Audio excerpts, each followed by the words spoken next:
Hello, Jason. Thanks for sending your Swing to Golf Digest challenge. This is Mike Richards. I've looked at your swing many times. Don't see a lot wrong with the swing itself. I think you probably have a pretty decent handicap. Wish I had some more feedback as far as what your ball flight does. Looking at this, it looks to me, just from this angle, ball position might be teed up a little too far forward in your stance. You position that club, looks like a good 8 to 10 inches behind the golf ball. So I would double check your ball position with your driver. I know you do a target line out there, but double check your ball position. The one area that I do see, I drew a line across your backside. I want you to watch that red line in relationship to what your shorts do, particularly your buns. As you swing it back, your right buns kind of turn on that, and you do a pretty good job there. You see the club face go up. It looks reasonably square.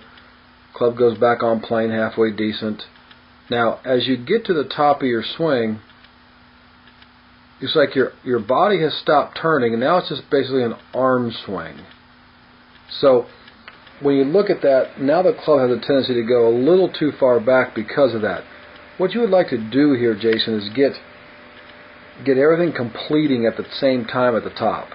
That tells me there's a little bit too much body rotation initially. Now, from here, watch your right hip. As you swing down, your right hip really is off that line and way off that line now. And then watch your right foot. And at impact, your right foot is extremely high off the ground and your butt is kind of way too far in towards the ball. So now, some questions I would have for you. What's your mishits on your clubs? Are they more towards the heel and thin? And if they're more towards the heel and thin, that's going to be exactly why, and possibly a right shot. So what I would have you do, if you were with me quite a bit, is I would have you work on keeping your butt out and keeping your posture and keeping that foot on the ground. Now, I'm going to give you examples here. And this, I think, will show you what I'm looking for. If you watch Anthony Kim, his backside is here, and as he swings down, it's still there. It doesn't go in towards the golf ball.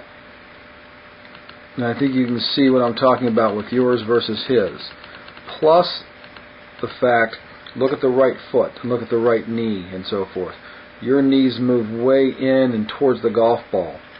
So I would look at what your ball flight does on the heel of your club. If it goes on the heel, that's going to be a reason why. You've got to keep your backside out a little bit. Other than that, I think the routing of the swing, the way you take the club back looks pretty good, and how you bring it down looks pretty well. But I really would fix your lower body and get that a little bit better tidied up, and keeping the angles, keeping your butt out more, keeping that foot on the ground. Now, on the other side, I'm going to show you Kenny Perry, that when he swings, watch his right heel. It stays on the ground a long time, well after contact. Then it finally comes up. So when you look at the guys out there hitting golf balls, most of them have their right foot coming up, yes, but it's so far after the fact, and they have a variation of how high it comes up. Some roll it in, some keep it on the ground, some barely move it. Yours seems a little too excessive, which tells me your knee goes too far, and you have a tendency maybe to block some balls out to the right. So Jason, that's what I would work on. Thanks for sending your Swing to the Golf Digest challenge, and good luck.